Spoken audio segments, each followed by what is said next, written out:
દોસ્તો, જય હિન્દ, નમસ્કાર. આપ સર્વેનું આજના વિડીયોમાં હાર્દિક સ્વાગત કરું છું. દોસ્તો, આપણે ગઈકાલે એટલે કે આની પહેલાના વિડીયોમાં વાત કરી હતી કે ગોલ બેઝડ ફાઇનાન્શિયલ પ્લાનિંગ શું છે, અને એમાં આપણે સમજ્યા હતા કે સપનાઓને હકીકતમાં બદલવા માટે ગોલ બેઝડ પ્લાનિંગ કેટલું જરૂરી છે. પરંતુ મિત્રો, આજે આપણે દરેક માતા પિતાના દિલ સાથે જોડાયેલા વિષય સમજવાના છીએ. માતા પિતા પોતાના માટે ઓછું જીવે છે અને બાળકોના સપના માટે વધારે જીવે છે, અને બાળકોના ભવિષ્ય માટે જિંદગીભર મહેનત કરે છે. દોસ્તો, એક સવાલ પૂછવા માંગુ છું. જો આજે તમારું બાળક 5 વર્ષનું હોય અને 15 વર્ષ પછી હાયર એજ્યુકેશન માટે જવાનું થશે જ, તો એના માટે કેટલા પૈસા જોશે? 20 lakh, 25 lakh, 50 lakh? Have you planned? તમે પ્લાન કર્યું છે? દોસ્તો, હું મહેન્દ્રભાઈ જીવાણી, એક્સ આર્મી. જેમ તમે જાણો છો, મારો ગોલ કે મારું મિશન 1,11,111 માણસોને ફાઇનાન્શિયલી સિક્યોર, વેલ્ધી અને સ્ટ્રેસ ફ્રી બનાવવાનું છે. ફાઇનાન્શિયલ ફ્રીડમ અપાવવાની છે. રિટાયરમેન્ટ પ્લાનિંગ બનાવીને આપવાની છે.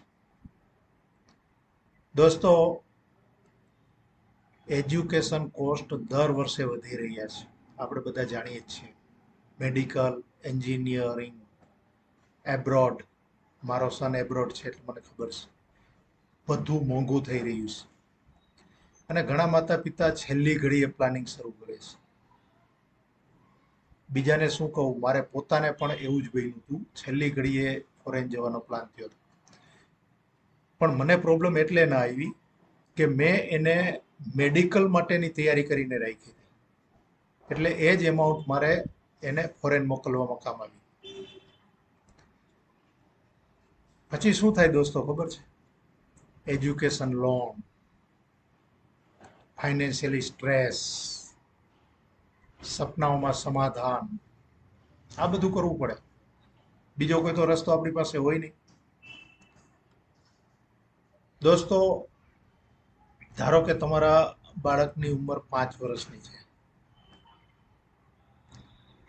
અને 15 વર્ષ પછી હાયર એજ્યુકેશન માટે 30-40 લાખ રૂપિયા જોશે.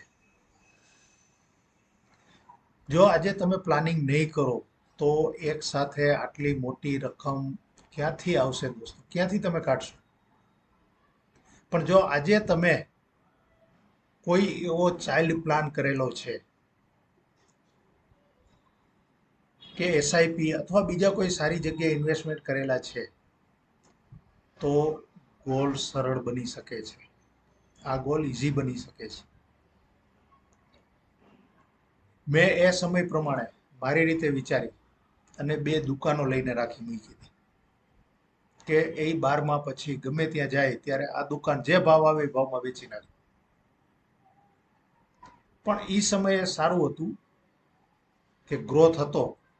અધરવાઇઝ ક્યારેક દુકાનોમાં એમાં એવું પણ બને કે તમે જે ભાવમાં લીધી એ ભાવમાં વેચવી પણ અઘરી પડે. એટલે મને બેનિફિટ મળતો હતો. પણ ભગવાનની દયાથી, કુદરતી, મારે બીજી જગ્યાએ એટલો ગ્રોથ થઈ ગયો કે મારે એ દુકાનો પણ ના વેચવી પડી. આજે પણ છે મારી પાસે, અને એનું ફાઇનાન્શિયલ પ્લાનિંગ થઈ ગયું અને એને મેં ફોરેન મોકલી દીધું. દોસ્તો, આ બધાનું સોલ્યુશન શું છે? બધાની પહેલા તો તમારા બાળક સાથે ડિસ્કસ કરી, પરિવાર સાથે ડિસ્કસ કરી અને ગોલ લખો. એનો ટાર્ગેટ ગોલ શું છે?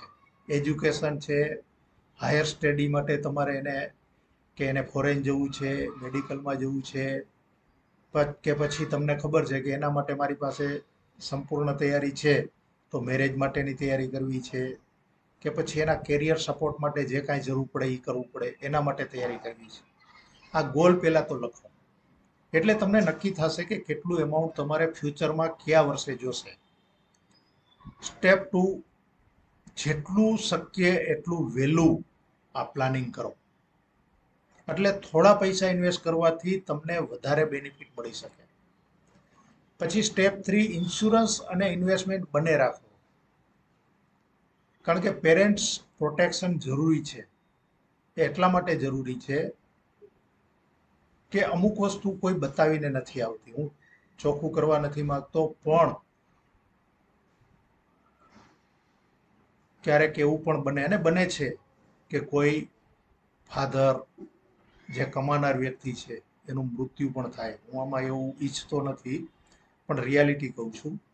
તો તમારા બાળકોના સપનાઓ ફાઇનાન્સને લીધે, પૈસાને લીધે અધૂરા ના રહી જાય.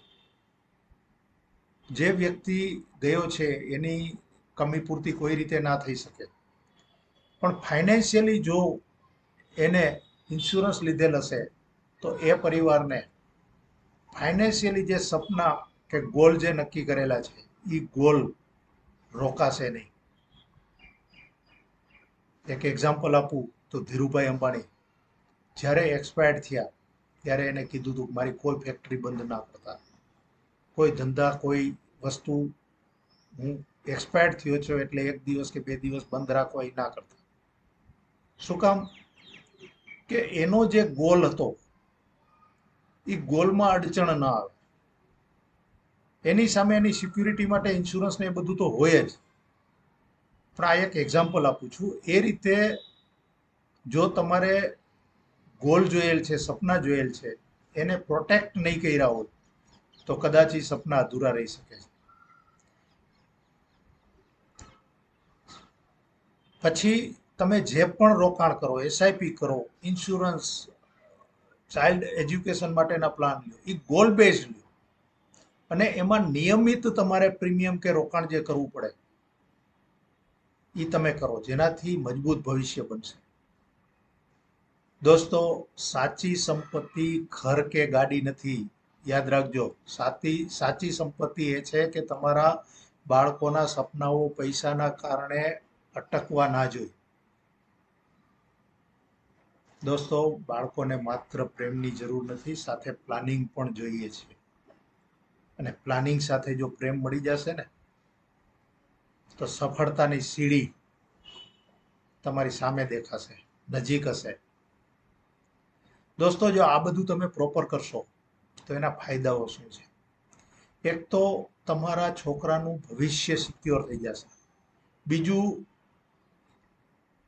જ્યારે પણ તમારા છોકરાના એજ્યુકેશન માટે, ભવિષ્ય માટે પૈસાની જરૂર પડશે ત્યારે ફંડ રેડી હશે.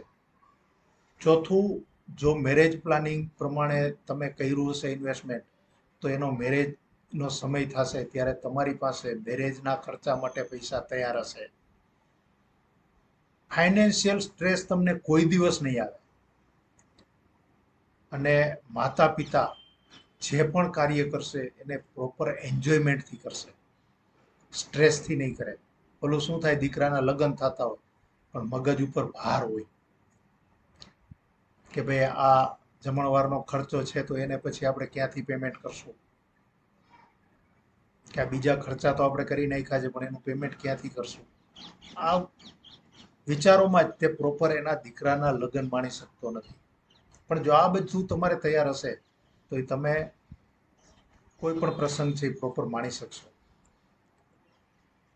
મિત્રો, તમને જો આ વેલ્યુએબલ લાગ્યું હોય તો કોમેન્ટમાં ફ્યુચર લખો, અને તમારા બાળકનું સપનું શું છે એ જરૂર લખજો. લાઈક કરજો, શેર કરજો, ફોલો જરૂર કરજો. કારણ કે અહીંયા આપણે માત્ર ફાઇનાન્સની વાત નથી કરતા, પૈસાના પ્લાનિંગની વાત નથી કરતા, પણ આપણે પરિવારના ભવિષ્યની પણ વાત કરીએ છીએ. દોસ્તો, જો તમે ચાઇલ્ડ ફ્યુચર પ્લાનિંગ વિશે માર્ગદર્શન માંગતા હોય તો કોમેન્ટમાં ચાઇલ્ડ લખજો અથવા ડાયરેક્ટ મેસેજ કરજો. આપણે પર્સનલી વાતચીત કરશું અને એના સોલ્યુશન વિશે હું તમને પ્રોપર સમજાવીશ. દોસ્તો, કાલનો ટોપિક હશે હેલ્થ ઇન્સ્યોરન્સ. એક્સપેન્સ નહીં, ફેમિલી પ્રોટેક્શન છે. એક હોસ્પિટલ બિલ વર્ષોની કમાણી ખતમ કરી નાખે છે, અને યોગ્ય હેલ્થ ઇન્સ્યોરન્સ પરિવારને બચાવી શકે છે. એના સ્પેશિયલ ટોપિક હશે health insurance reality, medical cost protection, family security planning, smart coverage formula, financial safety system. દોસ્તો, બાળકોને ભેટમાં પૈસા નહીં પણ તેમના સપના પૂરા કરવાની તૈયારી આપો. ઓટોમેટિક પૈસા કમાઈ લેશે. Thank you. ભારત માતા કી જય.